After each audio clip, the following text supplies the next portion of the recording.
दुल्हन रूप सजा के जाती थी ससुराल।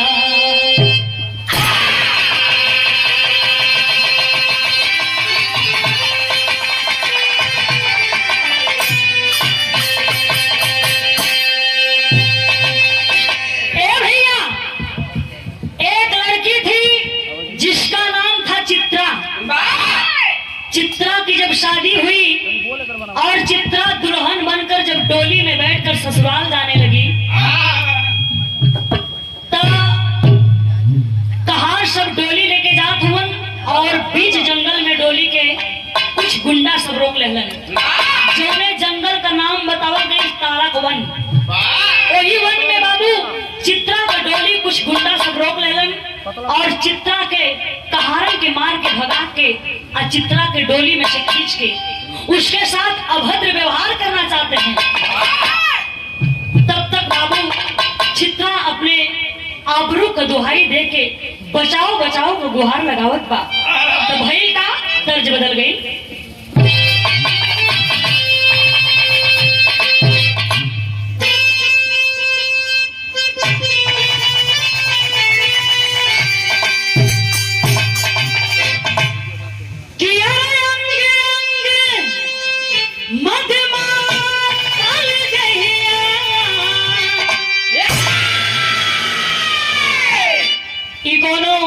प्रेमिका अपना प्रेमी से कहे जैसे हम एक छोरी भर के लिए भरोसा जिसे कहता है। कैसे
जंगल में गई बा तो के सुन ले बा जहां आप लोग गौर करल जाई।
आवाज वो जंगल में काशीदास वाला जी गाय चरावत रहला, जेकर पूजा आज बड़े हर्षो उल्लास से मनावल गई।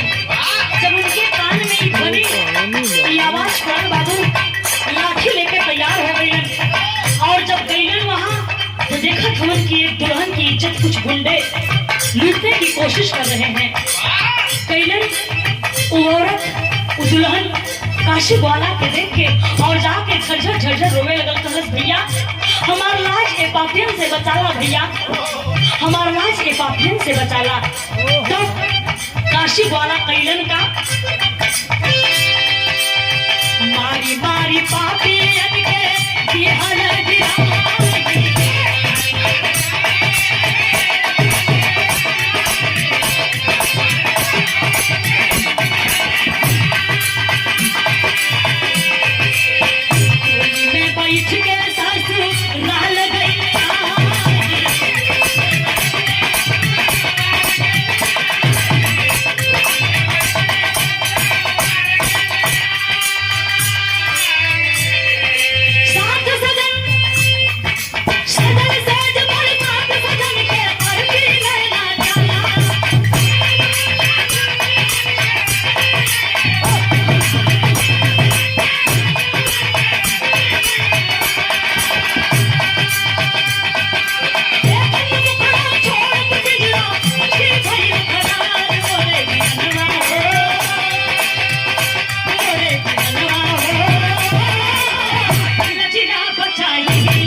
और ये देखे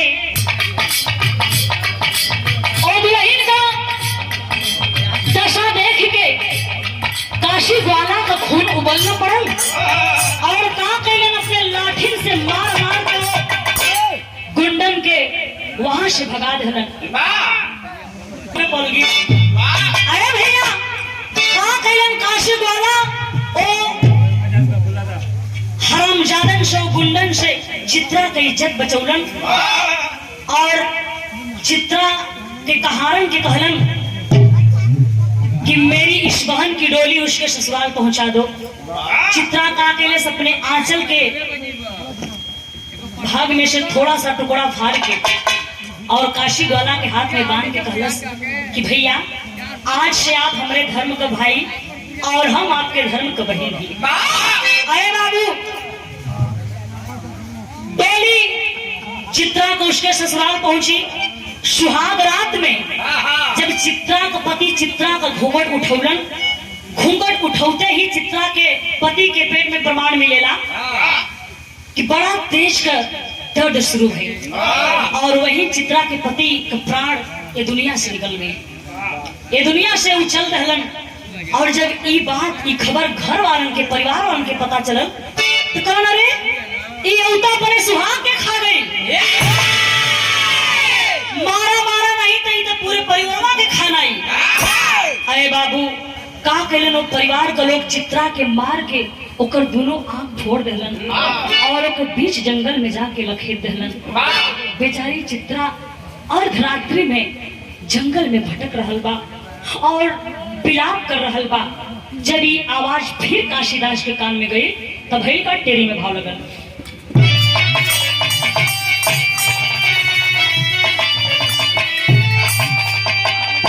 कि अरे जीवन की आशा कोरी रह गई, ओ जीवन की आशा कोरी रह गई, चक्र चक्षु बिना चल दी कानन की,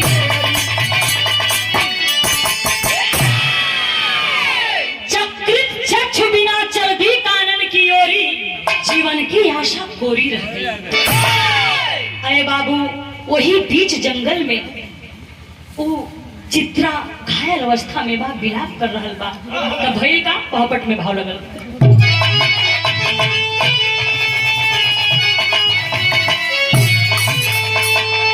कि अरे अर्धरात्र में सुन के अरु अरु दरवा तनवा कांपेला,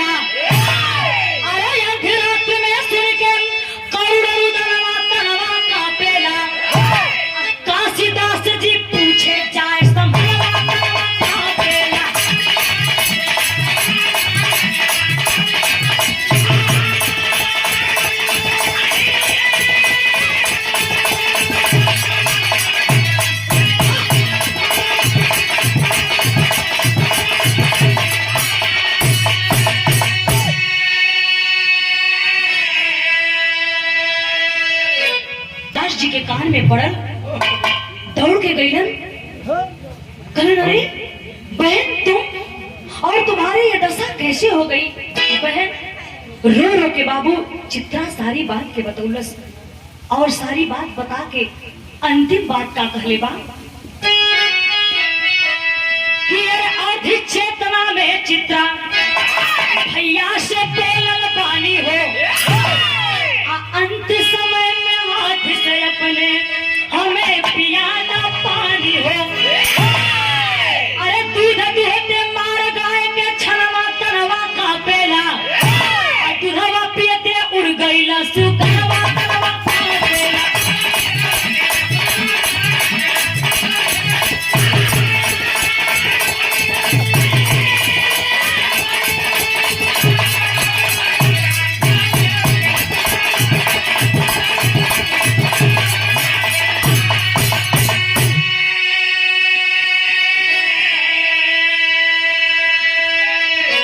बाबू चित्रा रो रो के कहत बा कि भैया अब तो हमारा अंतिम समय हमके लगत है आ गई बा, हमरे ए अंतिम समय में हमें बस एक घुट पानी पिला दा, हम प्यास से तड़प रहल हैं।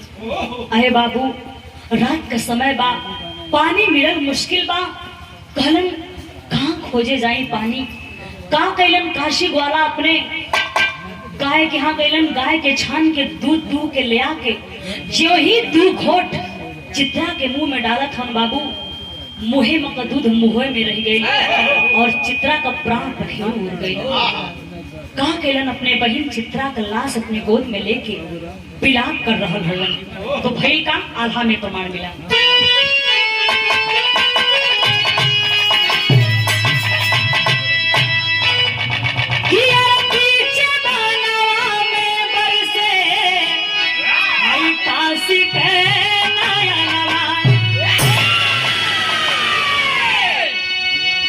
रोवेला बहिन कैलाश गोदी में उठा,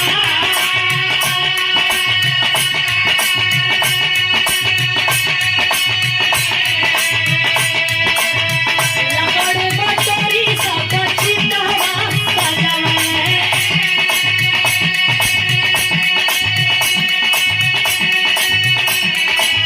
तेरे सरनिया जोगी बाबा गैया,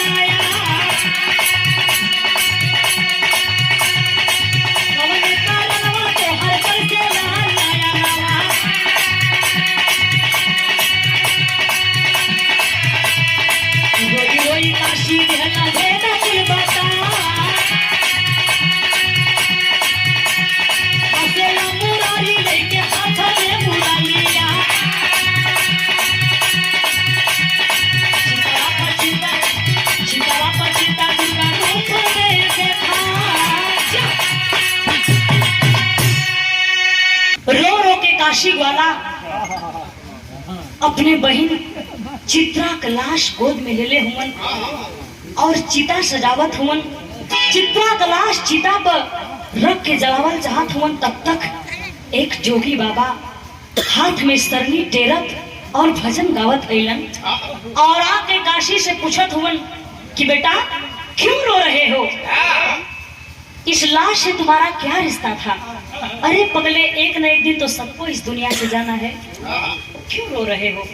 अरे बाबू सारी बात के काशीदास जी रो रो के बतावत हुमन। तब तक देखत हुमन कि जौन जोगी बाबा के हथवा में सरंगिया रहल उगू मुरली के रूप में हो गई और वो जोगी बाबा कृष्ण के रूप में हो गई। और चिता पर देखत हुमन कि चिता पर चित्रा दुर्गा रूप में हो गई। जाके दोनों जाने के पैर पर काशीदास जी गिर गई और दोनों जाने भगवान कन्हैया और दुर्गा माँ कहली कि काशी हमने तुहरे भक्ति का परीक्षा लेत रही है आ तू भक्ति में पास हो गईला। पैर पर गिर के काशीदास जी कहलन कि आप दोनों जाने का दर्शन मिल गई, हम डर गए।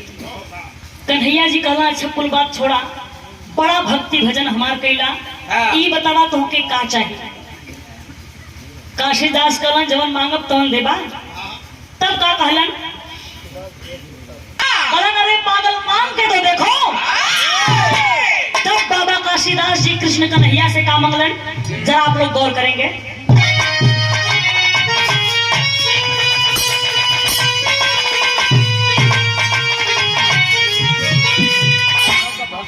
हंस के बोले कान्हा से काशी जीते ही घड़ी,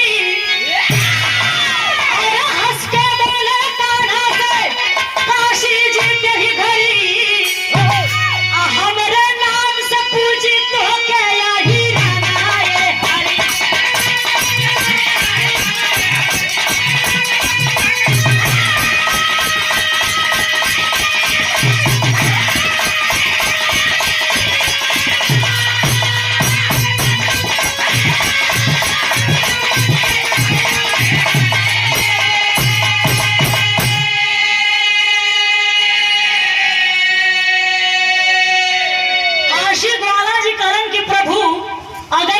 अथवा तो हमके ई वरदान दा कि पूजा आपका होगा लेकिन नाम हमार होगा। भगवान कन्हैया कानन यो मस्त ऐसा ही होगा, लेकिन कब होगा इसका इंतजार करना है। कि अरे कहे भगवान आई कलयुग के दिनवा, पूजा का सीता सतत कर रही है यही गाना।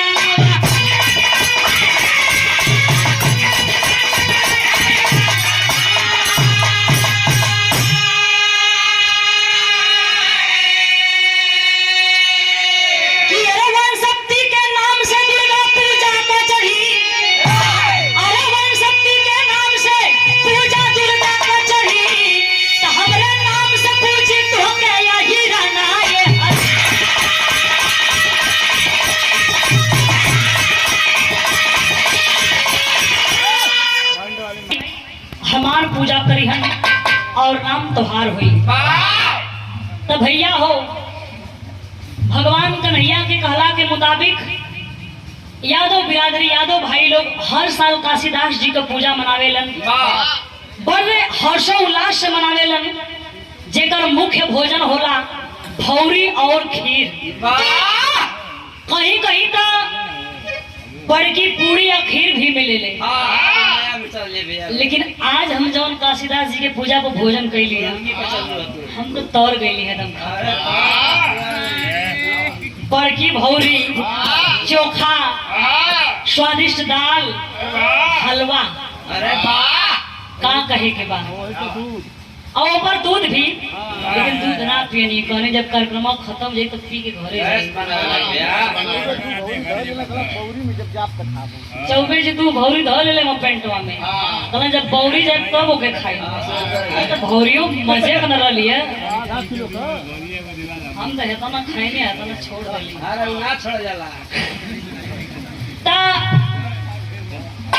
ई खासियत हो बाबा काशीदास जी के पूजा का जो आप लोगन के बिरादरी में बड़े हर्षोल्लास से मनावल जाला, हम भी बड़ा संतुष्ट होला।